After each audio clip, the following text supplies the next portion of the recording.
The following podcast is scheduled for one fall. Introducing first, from London, England, the 2000's Wrestling Nerd. 1, 2, is this on? Hello, and welcome to the 2000's Wrestling Nerd podcast. I am your host, Richard, aka Daniel Ryan 22, aka The Nerd. One of my favorite things from my childhood is professional wrestling. Shout out to Lance Catamaran from Southpaw Regional Wrestling. I wish they'd bring that back. One of my favorite things from my childhood is wrestling. And I think during this time, we're in the pandemic, as you have more time on your hands, you do sort of look for more things to do. And I have been using wrestling as that crutch to lean on ever since my childhood, really. Because it's just one of those awesome things that you just enjoy that you don't know why. There are so many things like that. I mean, I love Robot Wars. That was one of the things from my childhood. I loved robots fighting. I like cartoons so much. I miss Cartoon Network, the real Cartoon Network with all the Hanna-Barbera cartoons. Video games. I loved my Mega Drive and my Game Boy. Loved my PlayStation 1. In fact, PlayStation 1 is the latest console that I have because I'm a retro hipster. And wrestling. And on that same PlayStation, actually, I discovered wrestling. Somebody lent me a copy of WWF Warzone. Great game. I think the first 3D wrestling game. And to a black British boy like me, this was a pretty mind-blowing thing, seeing all these moves, and I really enjoyed the game, played for it, beat it with every character, and then I thought to myself, you know what? Where is wrestling now? Is wrestling still on? Then I flipped on SmackDown on Sky One, and I never looked back. I watched Vince McMahon. You're fired! Go watch WWE TV. Find out that it's now WWE. And close to 20 years later, here I am, still watching wrestling. Because it's just one of those things that causes me to escape. I enjoy it very, very much. And for some reason, by the grace of God, I seem to remember a lot of things from wrestling. I'm a bit of a nerd of it, especially of the 2000s, because of course that's when I became a fan. And I know this because my friends often ask me, hey Richard, guess what? I saw something on this wrestling thing, and I was wondering, when did Stone Cold Steve Austin retire? What happened? What's happened to the Intercontinental Championship? Of course, nobody speaks like that over here. But my point being, my friends always ask me for stuff. Shout out to Mark, who still uses my WWE Network password and asks me, so this ministry thing, when does the ministry, do you remember the gang wars? And yeah. So, for some reason, when I like something, I go all in. It's not intentional, but I seem to learn a lot about it. And that's why I started this podcast, because I'm looking for something to do with this knowledge. I'd like to share some of this knowledge with you as entertainingly as I can. So this podcast is going to be talking about wrestling's past, present, and future subsequent. And we'll be talking about a lot of things. As you can see today, we'll be talking about the Elimination Chamber. That's something from the past. We'll be talking about older wrestling matches, older than the 2000s, the 90s, the 80s, from the perspective of a newer, slightly younger wrestling fan. Because I think it's always good to have that sort of perspective on nostalgic things. How does somebody from 20 years on viewing the 1992 Royal Rumble see it? How does he see it? It will be interesting to find out. Never watched it. We're going to watch it one of these days. Also, we'll be looking at nearer wrestling times, the 2000s. That's my area of expertise, as much as you can call somebody who works at McDonald's an expert at anything. We'll be talking about famous stories and really, really damn good matches for those times. We'll be talking about wrestling currently, because that's still in the 2000s. We'll be looking at shows as they happen. I hope to recap the upcoming Elimination Chamber show. But today, we'll be talking about the Elimination Chamber, the history of it. So, before we get right stuck in there, I'd just like to say thank you so much for picking this up on Anchor or YouTube today. I'm really, really grateful, and I'm hoping that we'll have a good time. I feel like this is the beginning of a beautiful relationship. Something beautiful. Without any further ado, let's talk about the history of the Elimination Chamber right here on the 2000's Wrestling Podcast. The Elimination Chamber. 12 miles of chain, weighted at over 10 tons, designed to punish the human body. So I'll never forget that description of the chamber at Survivor Series 2002. That's when it was introduced, this very strange structure. It was designed, according to Bruce Pritchard, on Something to Wrestle with Bruce Pritchard. Very, very good podcast. One of my favorites. I advise you go and check it out. It's not PG, so be careful of that, but check it out. It was designed with War Games in mind, with the Royal Rumble, with Survivor Series in mind, because it's an elimination match. 6 people get in. Only 1 gets out.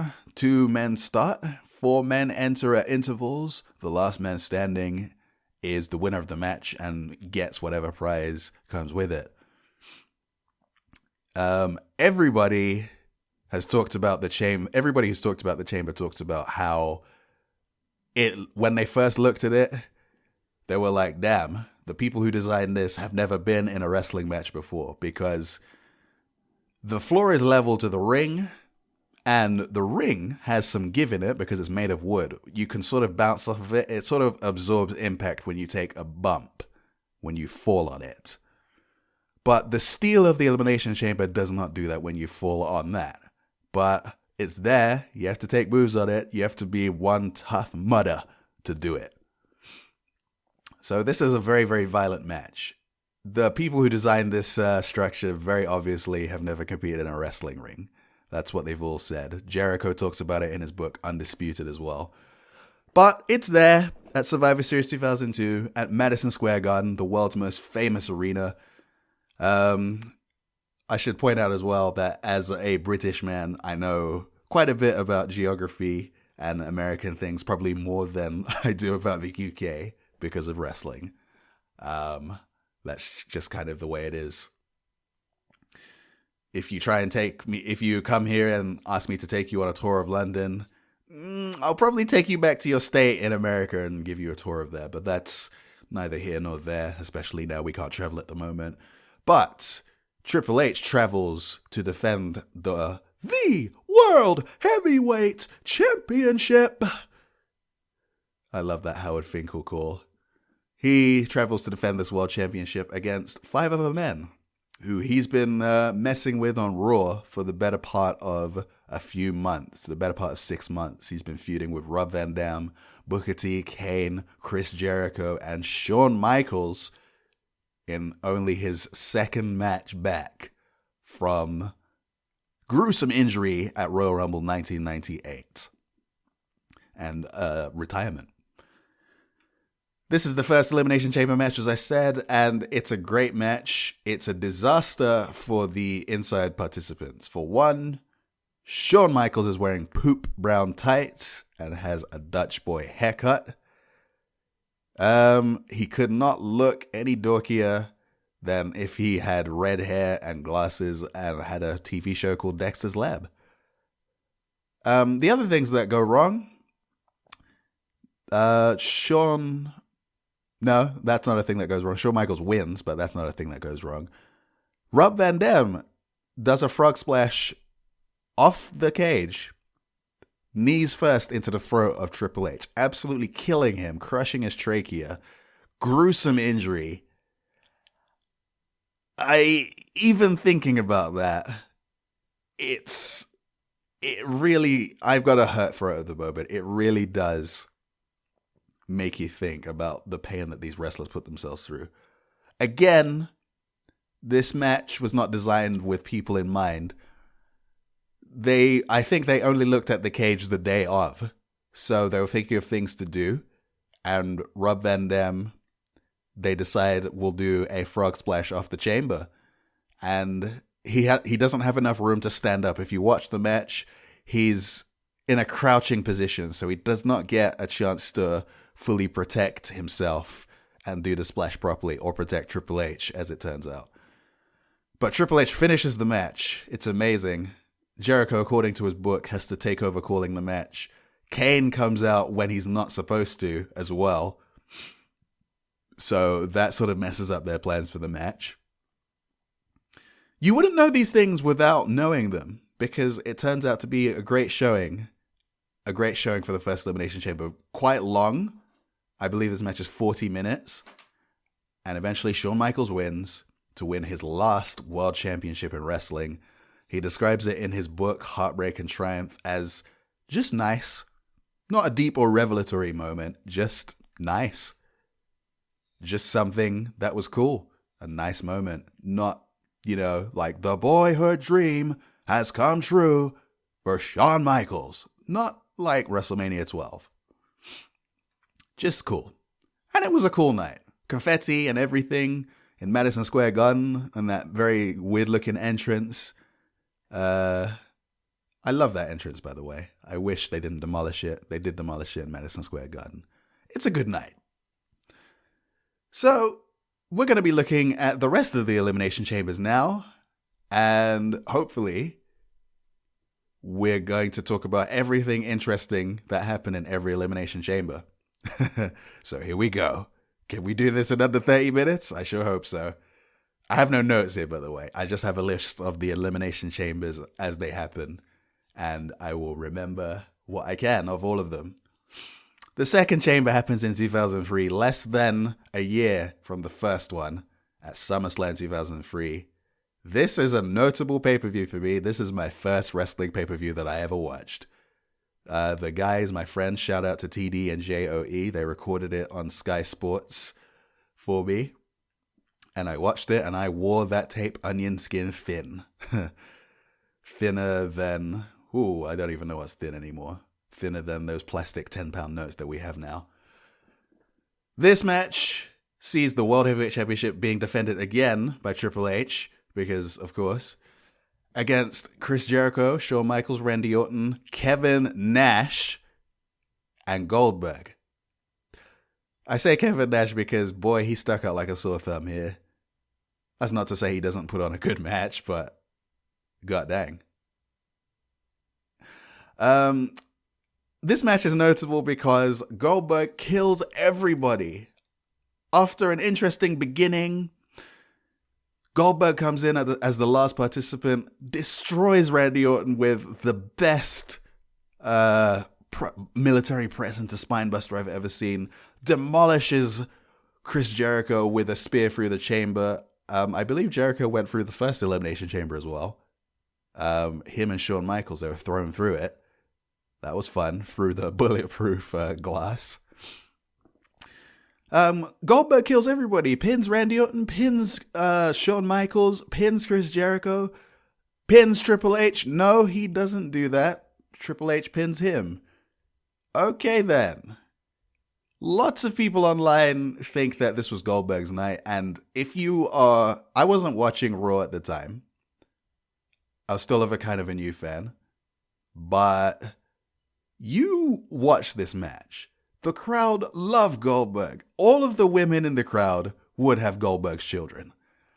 It is amazing how over Goldberg here is. And he's coming off of a critically unacclaimed match against The Rock at Backlash. He's coming off of looking dumb on Raw multiple times. This is a snake-bitten time for Goldberg. He also had a fight backstage with Chris Jericho. You can read about it in his book, Undisputed.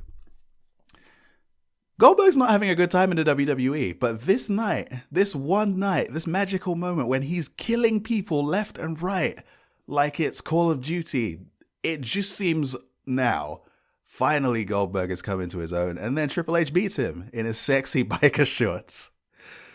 Triple H has a groin injury. He's probably wearing some compression gear under to help him. He can barely move. He can barely walk. But I'm sure they wanted to give Triple H the win because why not? No, I think I understand why they gave Triple H the win. I think Bruce Pritchard talks about it on his podcast. Goldberg had a 1-year contract. I don't think they wanted to be giving Goldberg all the big wins all the time if he wasn't going to be committed for more than a year. Still, when you watch this match for one magical night in the snake-bitten year-long Goldberg run in 2003, Goldberg looks amazing. This match is very, very short, by the way. They changed the intervals from, I think, 5 minutes to 3 minutes or something like that. It's under half the time of the first Elimination Chamber. Probably for the best. The next Elimination Chamber is a good one. World Heavyweight Championship, Triple H is defending it. No, he's not defending it, actually. Not this time. He's damn sure going to win, though. He beats Randy Orton, Batista, Chris Jericho, Stevie Richards, and Edge. Shawn Michaels is the guest referee because Shawn Michaels is fighting with Edge. Shawn Michaels had a knee injury from around Taboo Tuesday the year before, in 2004. This is now New Year's Revolution 2005. This is one of the good things that you get about these multi-man matches. You get to weave in a lot of good stories that are not necessarily the main story. The main story here, as you'll find out, is Batista, Randy Orton, and Triple H. But Edge and Shawn Michaels was also a story. This was the kickoff to Edge's massive heel run that, gets him off to the races with Matt Hardy and eventually winning the world title, as you're going to see very shortly. Like I said, I love when multi-man matches get to weave multiple stories in. That's one of the good things that you get.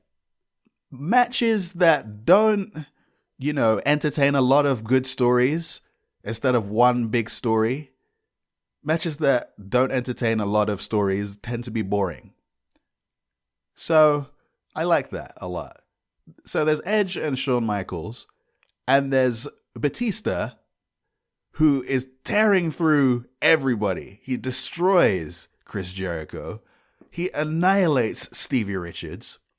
He kills Randy Orton, but Randy Orton then kicks him in the dick and RKO's him. Triple H and Batista are teammates of Evolution here. They're supposed to be working together. As Triple H stands up to see that Batista is going to be eliminated, Triple H says, I'm gonna take a nap here. I'm going to sit down. And doesn't do it. This is a great story. It turns eventually into Batista winning the World Championship from Triple H at WrestleMania 2005 in Hollywood. It's great. And this was one step on that story. So, lots of good stories happening here in this match at New Year's Revolution 2005. The next year, the Elimination Chamber, it has its first WWE Championship match. Now, I'm a belt stickler. I'm a championship stickler, so I do like to name the championships. Some people like to talk about the Raw World title and the SmackDown World title. Because I grew up in this sort of brand extension era of WWE, I always know which belt is which. The World Championship is the former WCW Championship and also my favorite belt in all of wrestling. But they have switched shows in the interim. The WWE Championship, the one with WWE's actual history, is now on Raw, and it's held by and he's defending against Carlito, Chris Masters, in their only Elimination Chamber match appearances. By the way, Carlito appeared on Raw recently, and he looked like Batista. What do you know? Shawn Michaels is here, Kane is here because, of course, Kane is here, and Kurt Angle. John Cena eventually wins. It's a bloody match. This is also the peak, I think, of John Cena hate, because, boy, the crowd do not like John Cena here. Kurt Angle even says in a backstage interview before this match that he'd rather make Jesus tap out than all of these guys. And then he's not a fan of black people, and he gets cheered. That's how hated John Cena is at this time by the male vocal crowd. But John Cena wins after Carlito turns on Chris Masters, and then John Cena sneaks a roll-up on him, sneaks a schoolboy. But that's not the real story. The real story is after the match, Vince McMahon coming out and saying, "Congratulations, John Cena, but now this man is cashing in his money in the bank privilege." I'll never forget that call. And Edge comes out with Lita and spears John Cena to oblivion, cashing in Money in the Bank for the first time, and wins the WWE Championship, his first of 11 World Championships. Amazing night. And if Edge wins the title at WrestleMania this year, that will be the first of 12. My, how things don't change in wrestling sometimes. The next match is an ECW World Championship match, and it has Bobby Lashley beating Big Show for the world, who's defending the world title, beats Test, Rob Van Dam, Hardcore Holly, who's replacing Sabu, who was having a nap earlier in the night, and CM Punk at December to Dismember 2006. This is the only ECW pay-per-view of WWE ECW. One day I'd like to do a show about WWE ECW, because I quite liked WWE ECW. Probably because I had no connection to the original ECW because I am a kid, but I digress. I quite liked the show. It had some unique moments. It had some good moments. It had some good matches. If it wasn't called ECW, much like Rocky V is, not really a Rocky movie, but it's not a bad movie, WWE ECW is not a bad show. It's just not ECW. It's not. Even I know that, and I'm a youngin'. Now, this is not one of the WWE ECW's finer moments. This match is boring. This match is stupid. It's got weapons in it. They don't use the weapons, really. The crowbar gets jabbed into somebody's face. The chair is barely used. The table is used for Big Show to get out of the chamber or something. It's a weird match. Bobby Lashley eventually wins the ECW World title, making his boyhood dream of chasing the ECW Championship for 3 weeks come true. Yes, he was on the ECW brand for all of 3 weeks and just kills everybody and wins the title. Gosh. Don't you miss the days that Bobby Lashley is being pushed? I mean, towards the world title. The next year, or rather, about over a year from now, the next Elimination Chamber is No Way Out 2008 in Las Vegas. I know it's Las Vegas because they have that great Titantron there. They always do in the Vegas pay-per-views. It's a strange night. It's a history-making night for the Elimination Chamber because this is the first night that the Elimination Chamber has 2 matches in one night. And this is the night that I think that the Elimination Chamber gets a bit diluted because, as I pointed out to you, the Elimination Chamber, to this point, has been happening because there are 5 or 6 contenders all at once for the title, and they find a way to just say, you know what, screw it, let's have a big match, a big smorgasbord, a big pick and mix, and let's have the Elimination Chamber. Now, to my British mind, that's cool. You can see it coming a mile off, but it's still really cool. Now the Elimination Chamber is happening because it's February. After this night, the Elimination Chamber just keeps happening because it's February, and you're going to see it, and I'm not a big fan of that.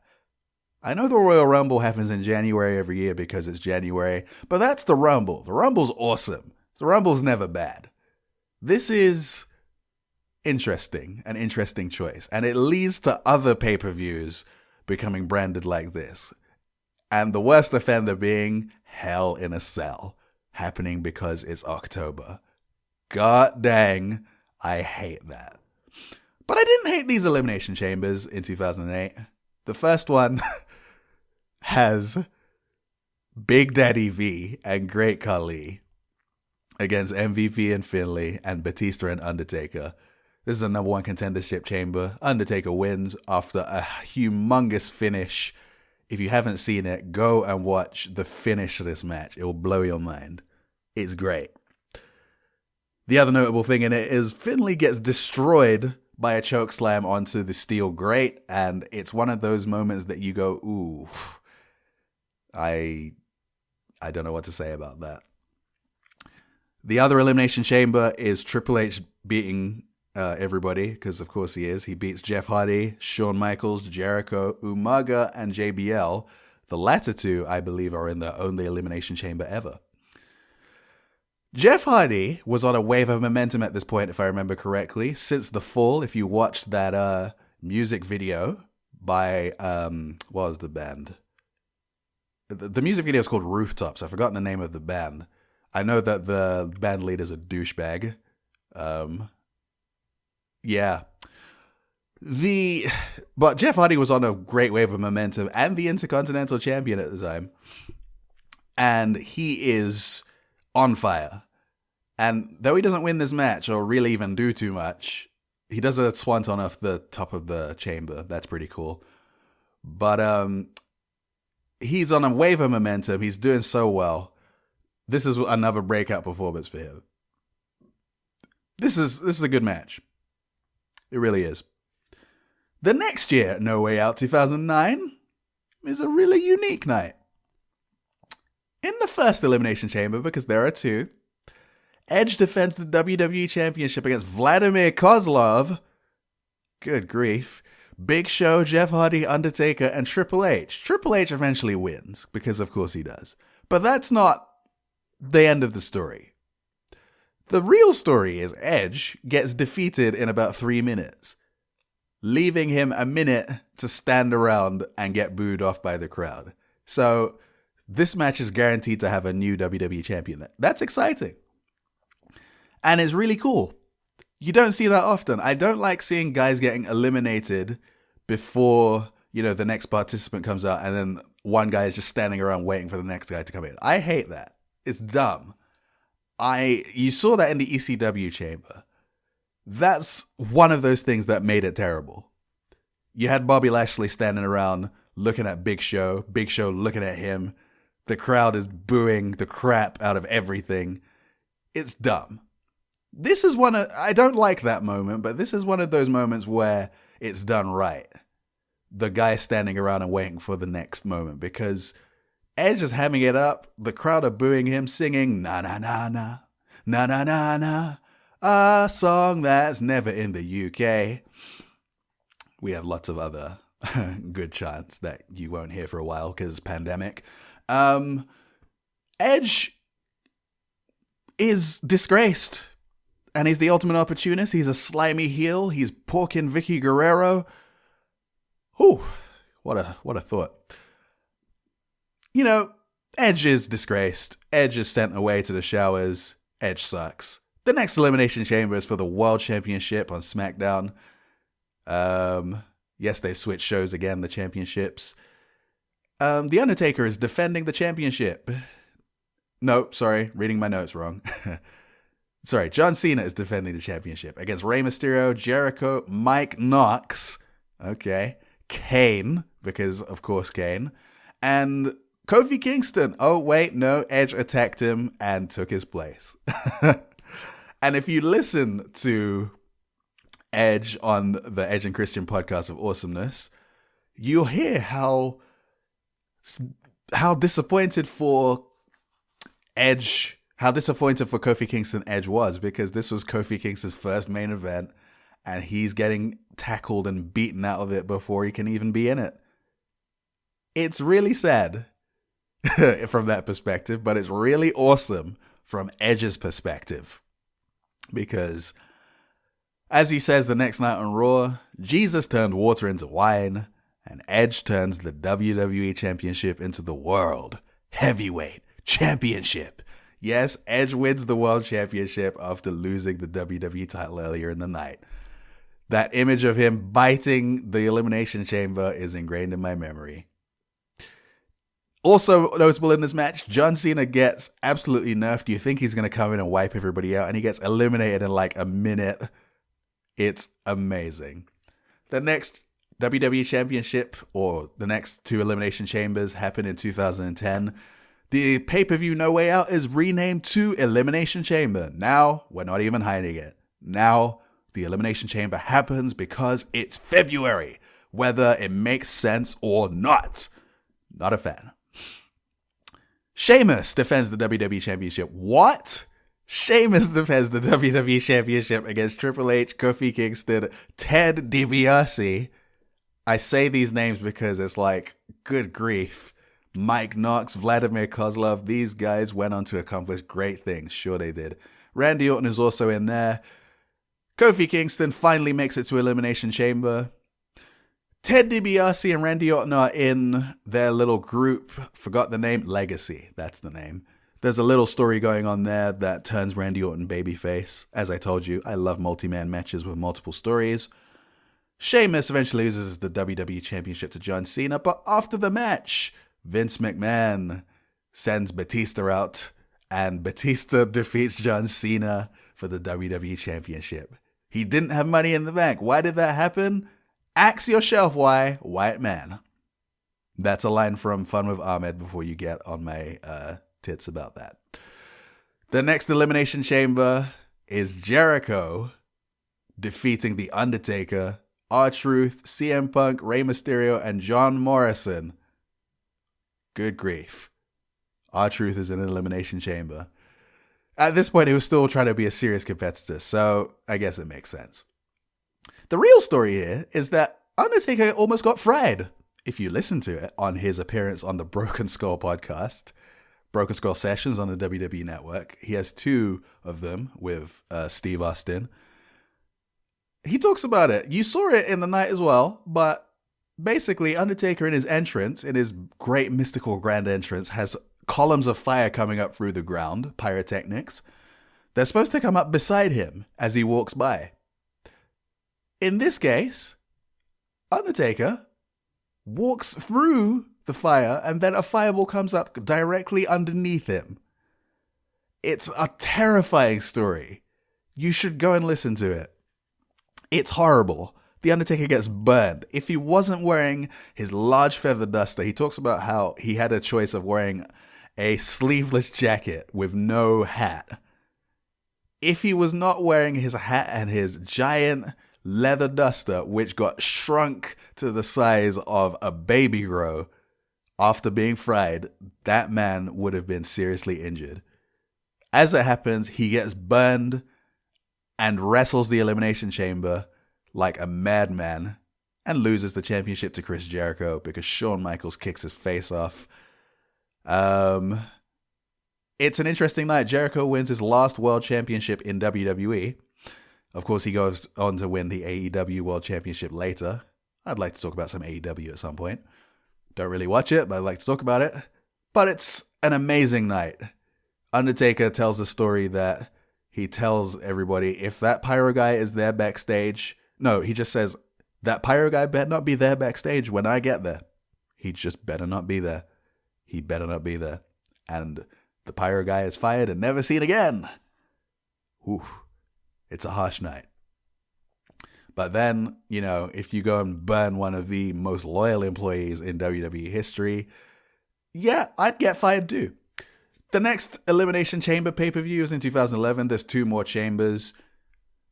The world title, Edge defends in his final Elimination Chamber to date. He beats Rey Mysterio, Kane, because of course Kane is there, Drew McIntyre, who has not been in an Elimination Chamber until this Sunday. We're going to see. Big Show and Wade Barrett. Good grief. Do you remember when Wade Barrett was a serious contender and not just a guy on NXT? Really good commentator, by the way. Really good. Drew McIntyre looked like a hungry hippo in this match. That's what I remember. He's beating the glass on the chamber of the pod. He's super intense. I like it. Then he gets put in 3MB.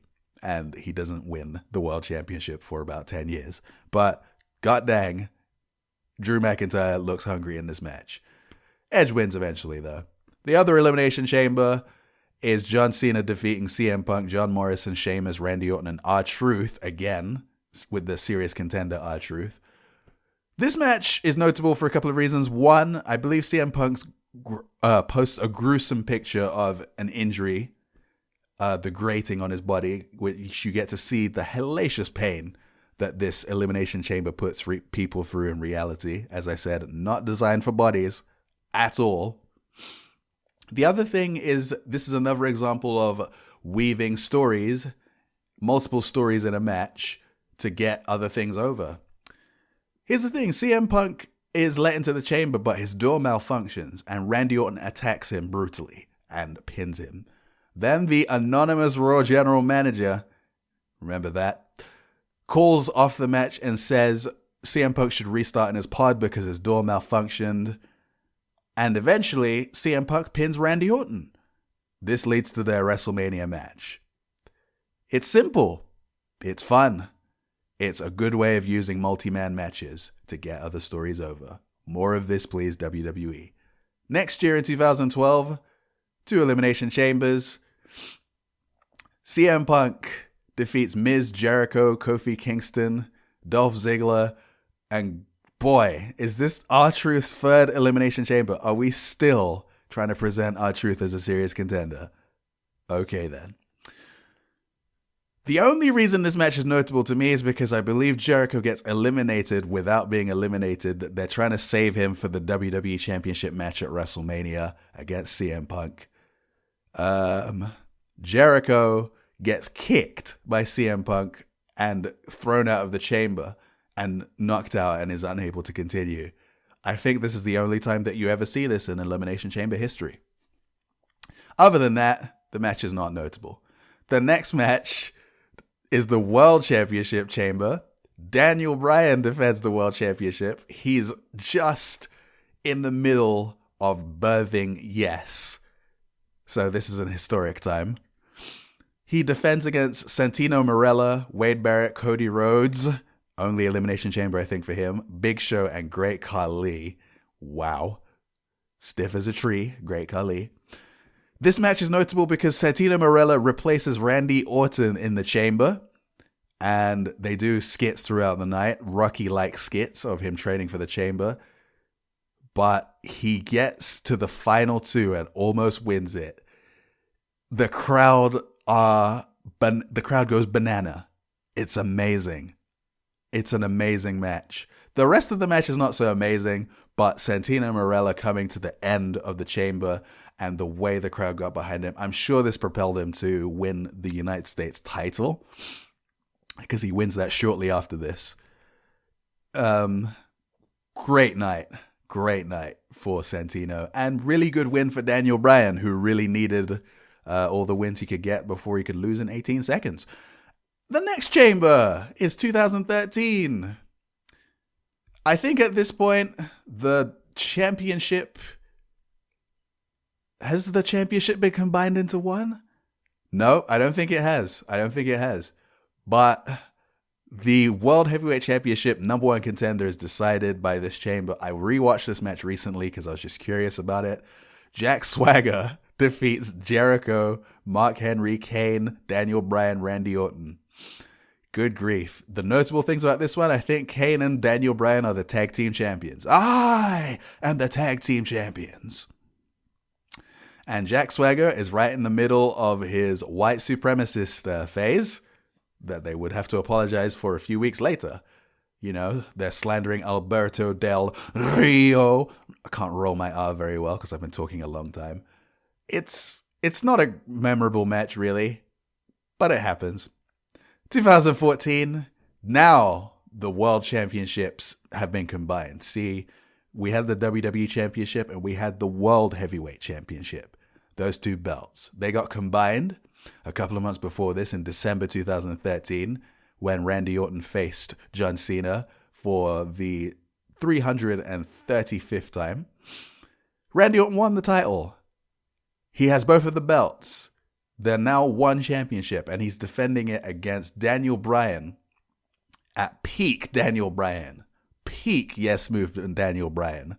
Against John Cena. Against Cesaro, who is not, shattered dreams at this point.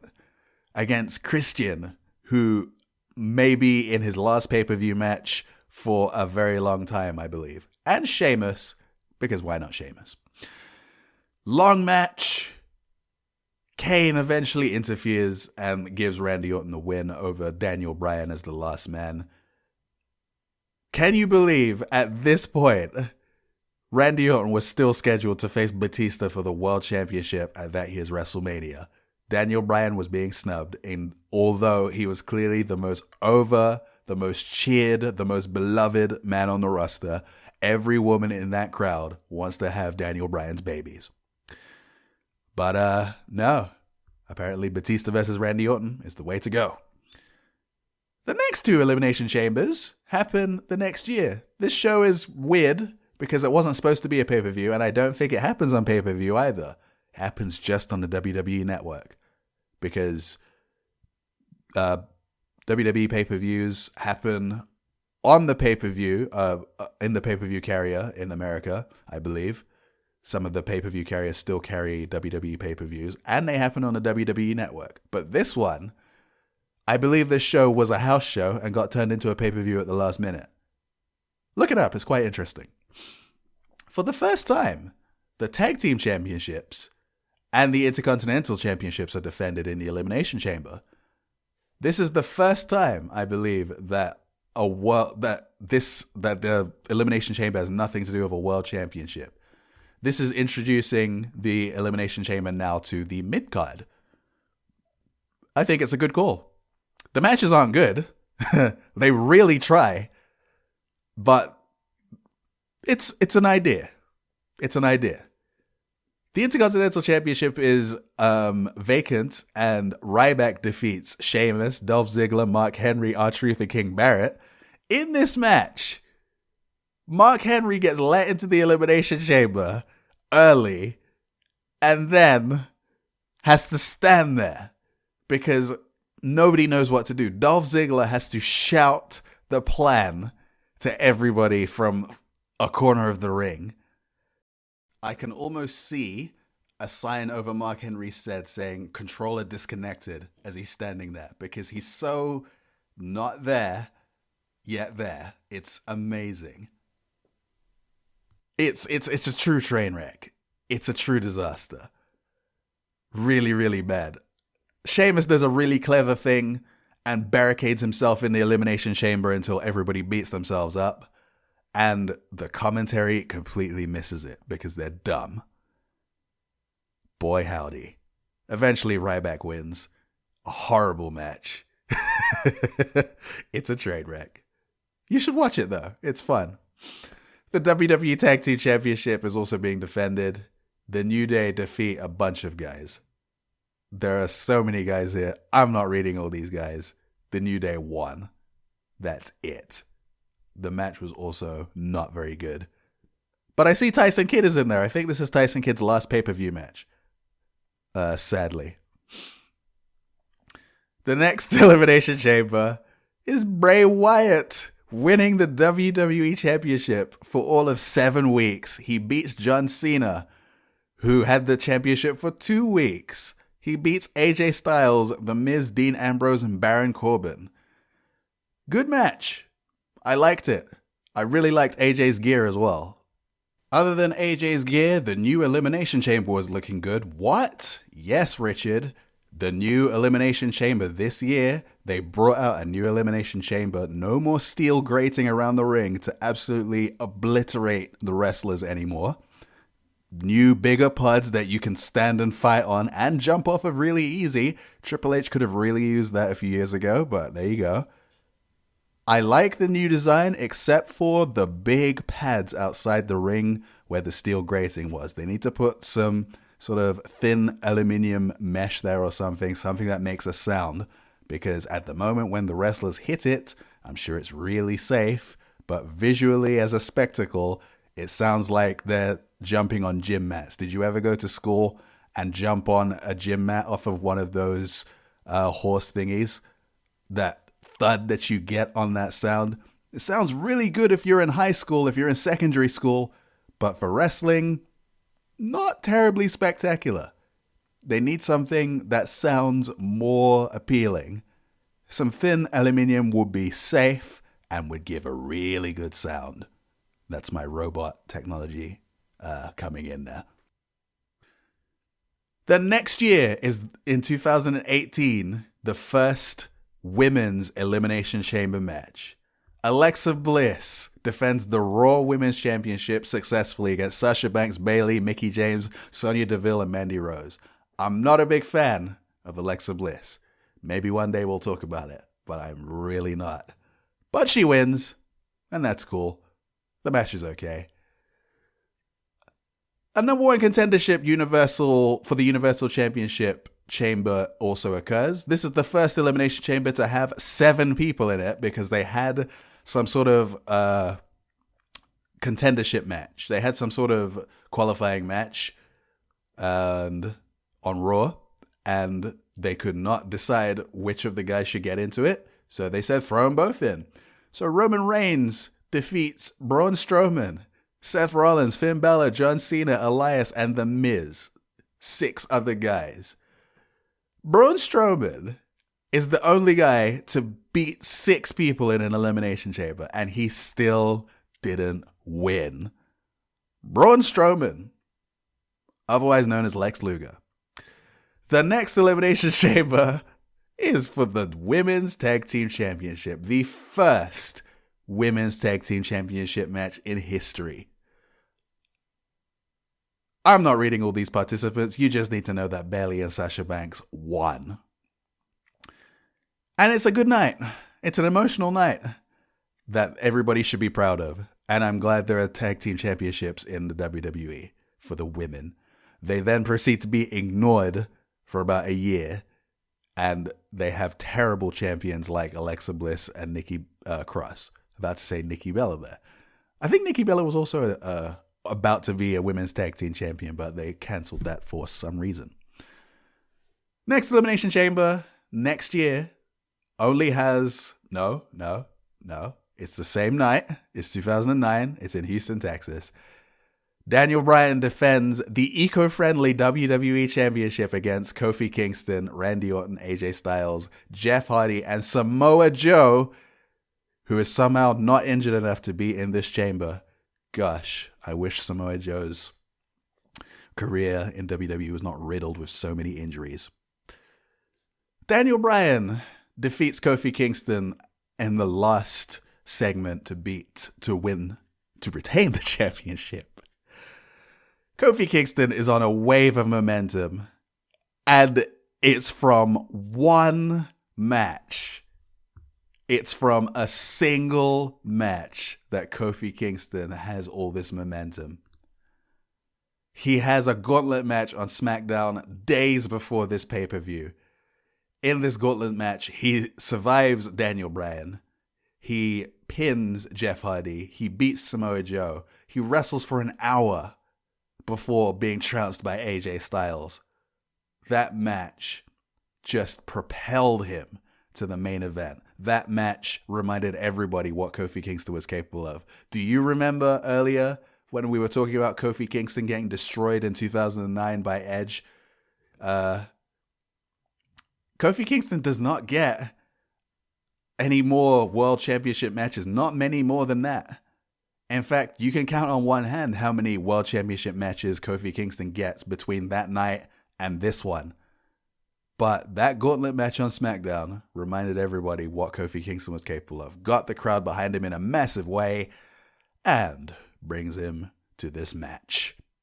It happens because I believe Mustafa Ali was injured by Randy Orton, because of course, and Kofi Kingston replaces him. And to heat Kofi Kingston up, if you will, to microwave him, to make him look like a contender just in time for the chamber, they have him survive all this time in the match. And wow.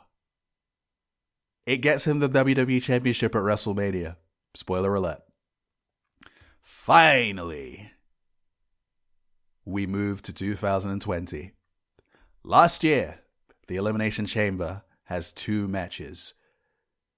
A SmackDown Tag Team Championship match, which I only remember for Otis of Heavy Machinery absolutely plowing through the Elimination Chamber and losing the match. John Morrison and The Miz retained the Tag Team Championships. And finally, the contendership for the Raw Women's Championship belonging to Becky Lynch is decided in a match that features the Riot Squad, Liv Morgan, Ruby Riott, and Sarah Logan. Sarah Logan shortly fired after this. Asuka, Natalya, and Shayna Baszler. Shayna Baszler defeats everybody in the worst Elimination Chamber match I've ever seen.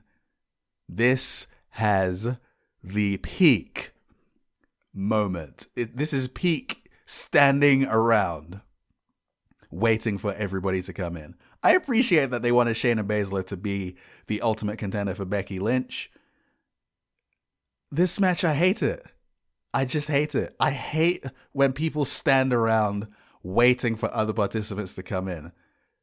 Wrestling is fake.